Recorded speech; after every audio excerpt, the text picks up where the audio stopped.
Akala ko'y ikaw na ang habang buhay, kasama sa bawat pangarap at tagumpay.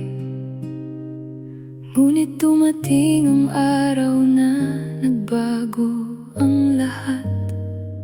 May ibang kamay ang pinili mong hawakan. Hindi ko akalaing kaya mong bumitaw sa mga pangakong sabay nating binuo. Naiwan akong puno ng mga tanong, habang ikaw ay lumayo ng walang lingon. Masakit noon, hindi ko ikakaila. Bawat umaga'y may luha sa aking mata. Pero ang panahon ang naging kaibigan. Unti-unti akong tinuruan na magpatuloy. Noon pa yun, matagal nang natuyo ang mga luha. Hindi na ako naghihintay, hindi na rin nagtatanong ng bakit. Pinagpalit mo man ako noon, hindi doon nagtapos ang buhay ko. Natuto akong mahalin ang sarili, at doon nagsimulang gumaan ang lahat.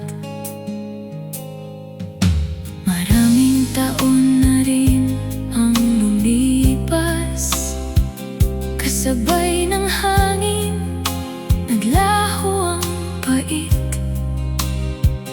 Ang dating sugat ay naging alaala, at ang dating luha ay naging ngiti. Sabi nila ang oras ang pinakamabisang gamot. Ngayon naiintindihan ko na kung bakit. Hindi para kalimutan ang kahapon, kundi para tanggapin na bahagi yun ng buhay. Noon pa yun, wala nang galit, wala na ang pait. Kung saan ka man naroon ngayon, dalangin ko'y natagpuan mo ang kapayapaan.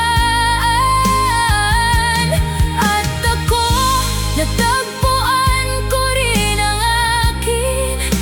Hindi lahat ng iniwan ay kailangang balikan. May mga kwentong mas magandang manatiling alaala na lang. Pinagpalit mo ako noon, pero salamat kung hindi ka umalis.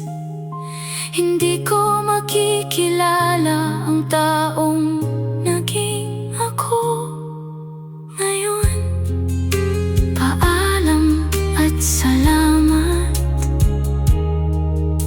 Hindi na masakit.